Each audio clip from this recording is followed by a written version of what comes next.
alongside people through moments of illness, uncertainty, transition, and loss. He brings together two worlds that are often kept separate: clinical understanding and spiritual care.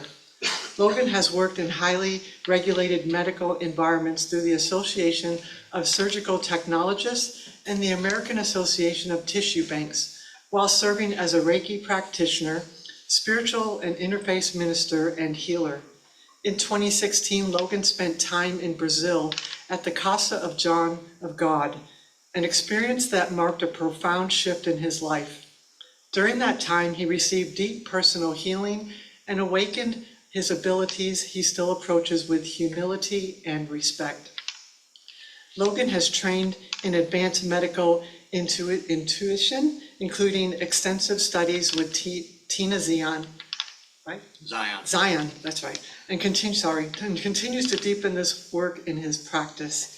He is an advocate for Donate Life in New York State, supporting organ, eye, and tissue donation, and is a member of the Finger Lakes Donor Family Network. He is often called upon to help families navigate complex medical systems, translating information into something human and understandable during some of life's most difficult moments. Logan is an Army veteran who also works with Army veterans in suicide prevention support, offering presence, conversation, and care when it is needed the most. Logan is a member of the Church Living Spirit and continues to study and grow in his work and describes himself simply as a perpetual student. And Logan is a dear friend, fellow veteran. Our lives are pretty comparable in trying to navigate our quite different lives. And I can't wait to hear what he has to say this morning. Logan Sutt. Thank you, everyone. Good morning. Good morning. Good morning. All right, before we talk, I want to tell you what the title of my talk this morning is. It's called The Mothering Walk. I'd like to take a moment to notice what comes to mind for you when you hear the word mother.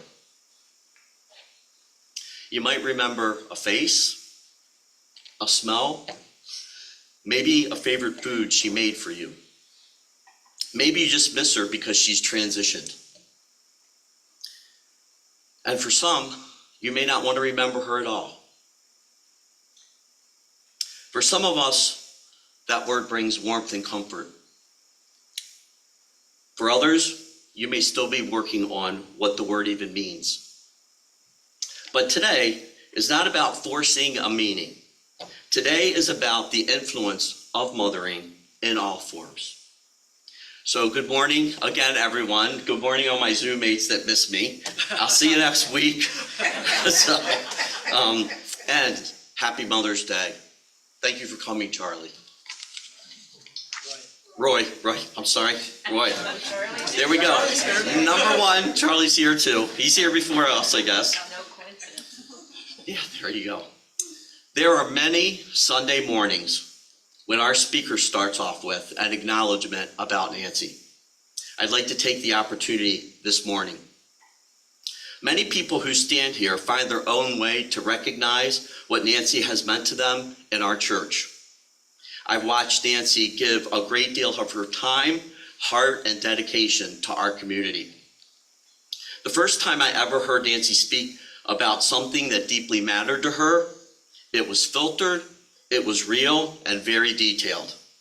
And the substance of her words affected me. So much so that 5 minutes after that service, I emailed her and said, I have something to speak about. Can I speak? That would be the first time I would be speaking on a Sunday morning. So in Nancy's style, at least to me, Logan, what do you want to talk about, Logan? So we decided a topic, and she always gives me 3 things. 20 minutes, no questions, speak English. And you all know, no medical terminology when it comes to the two of us. She didn't give me anything I didn't deserve, but she gave me an opportunity. And she created a space where my authenticity lives in my voice. She tells you the truth, even if it's uncomfortable. She expects you to do the work and lets you live your own life's lesson. That is not harshness to me. That is formation and accountability. And when someone believes in you, something powerful happens. You begin to understand that your life has the ability to help another human being. That's what Nancy does. She sees something in you and holds you to it. And to me, that's mothering. Long before Nancy, there was Beulah. And that was my grandmother, Beulah. She raised my brother and I. She was 50 years old, raising a 2.5-year-old and a 9-month-old. With Beulah, it was her way or the highway. She was a God-fearing woman, let me tell you, and she made sure that we were God-fearing too. If I'm being honest, we were more afraid of Beulah than we were of God.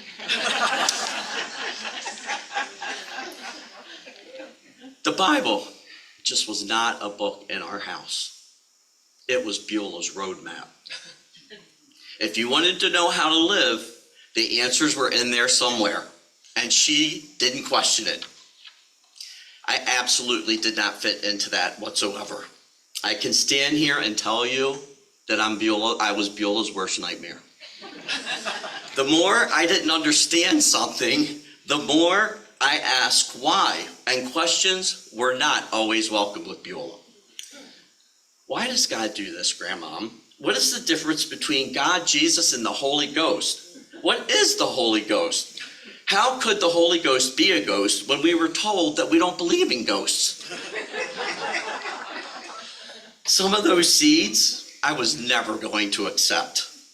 I would have taken my chances, and you heard me before say, I would have taken my chances going to hell with an A++. But her answer was really simple. We don't question God, and that was the end of it. When you're 4 or 5 years old and you're learning about one being taken and one being left in a field, that's not a story, that's fear. For a little kid, that was real. That fear was really real.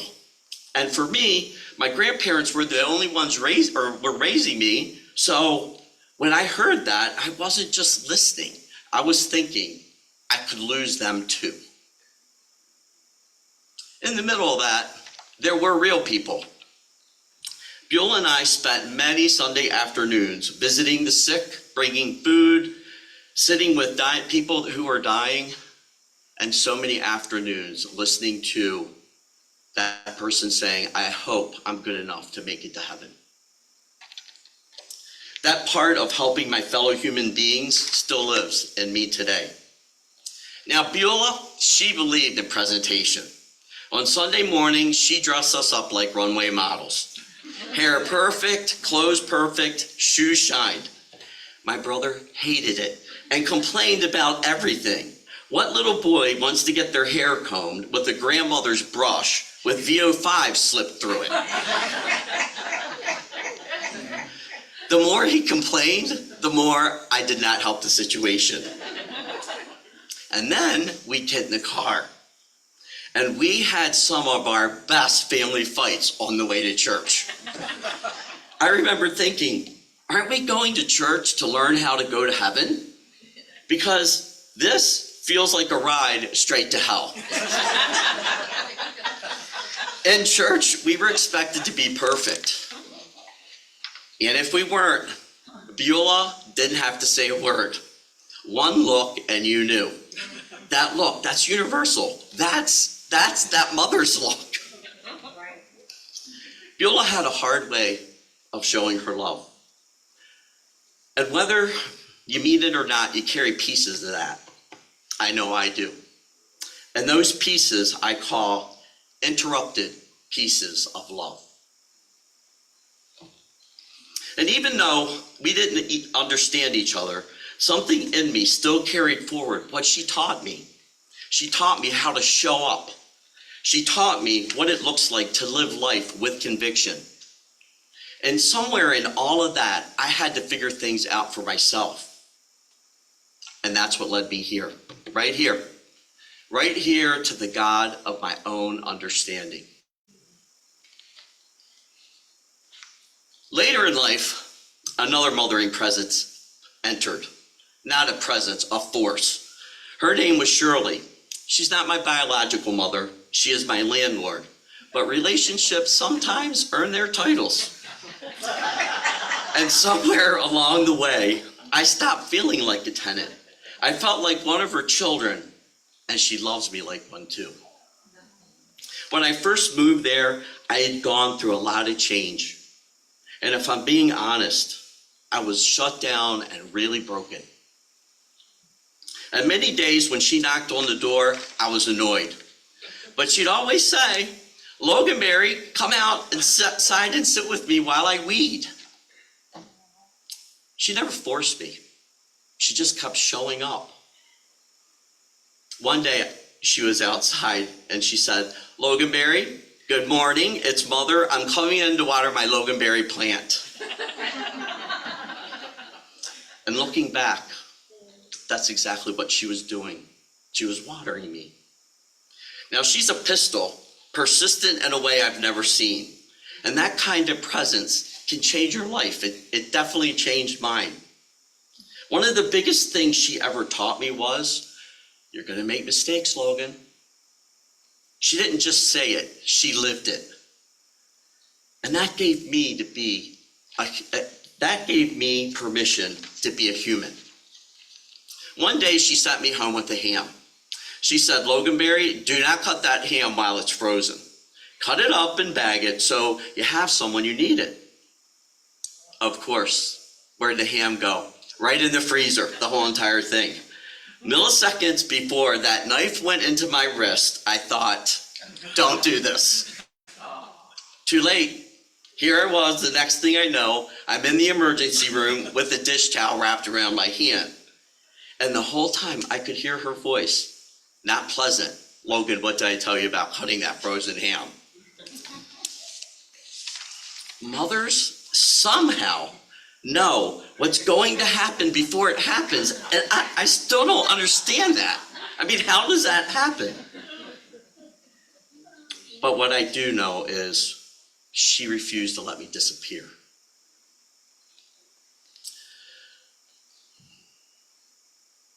What still stays with me about Diane is the first time I ever heard her voice. I had been in a telephone circle practicing mediumship.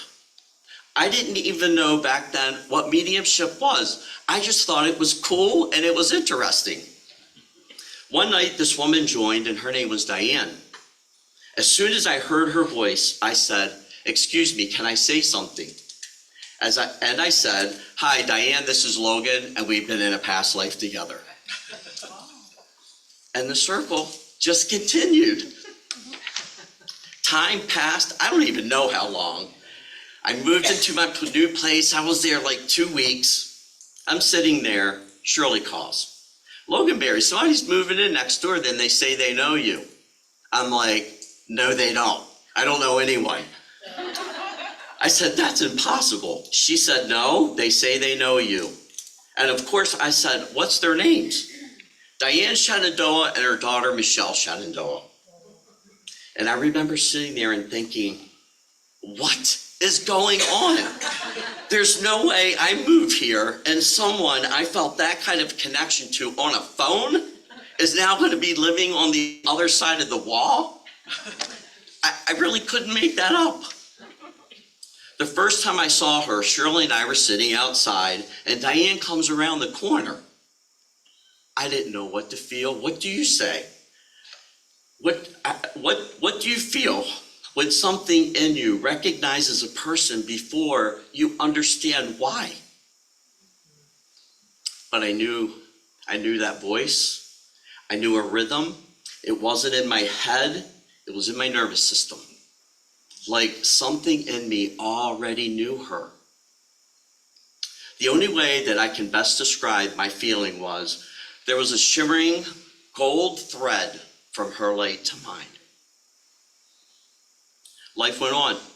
We talked. We got to know each other. And living next door, I got to know Michelle too. And being around them There's a different way of sharing. I remember Michelle saying to me, Logan, one spoon, one bowl.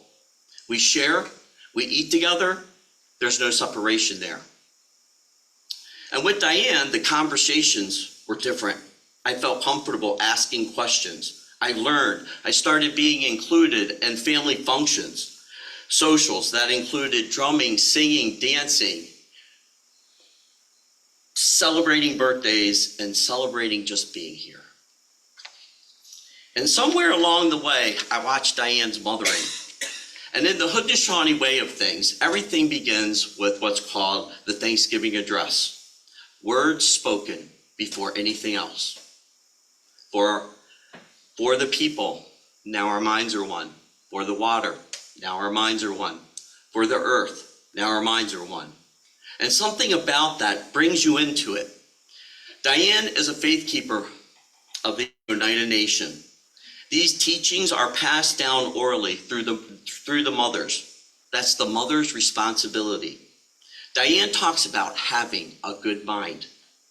And once you know what that is, you know when you don't have it. And Diane doesn't let you stay there. She brings me back again and again till I remember.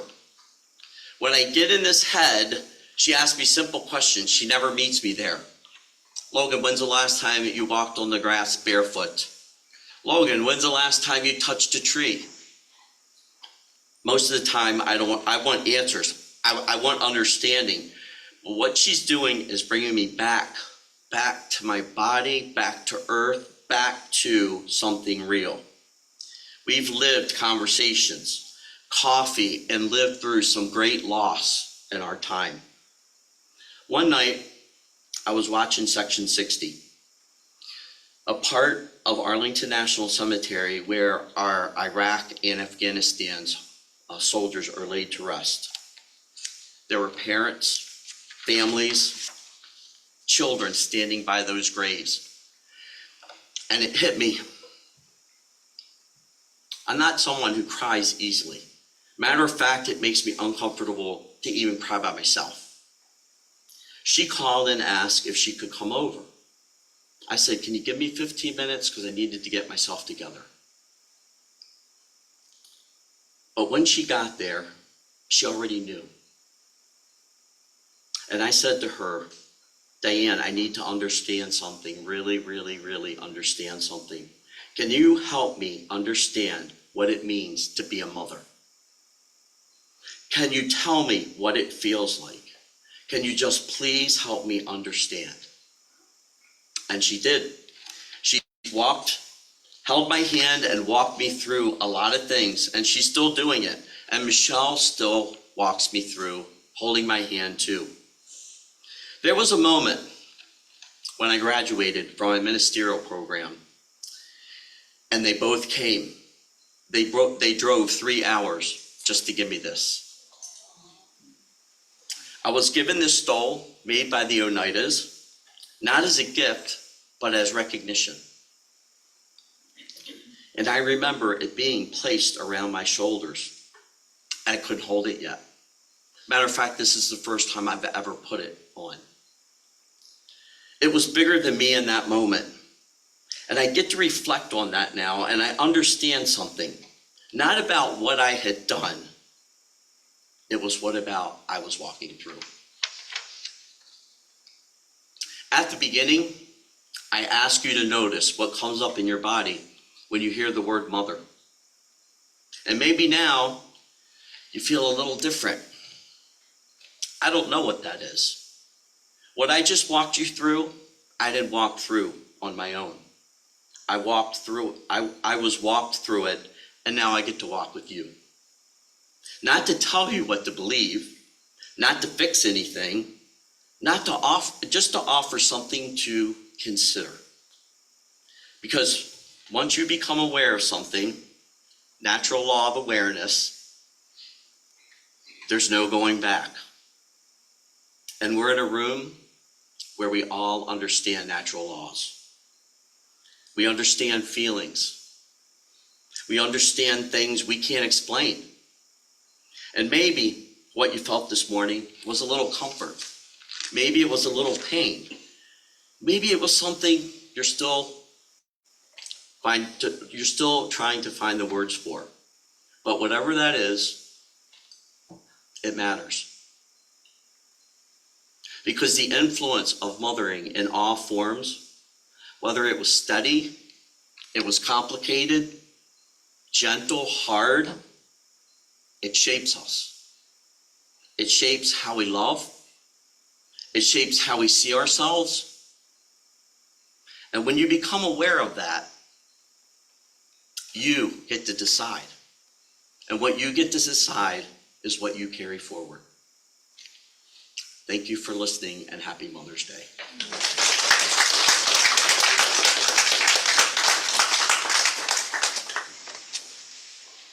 That was awesome.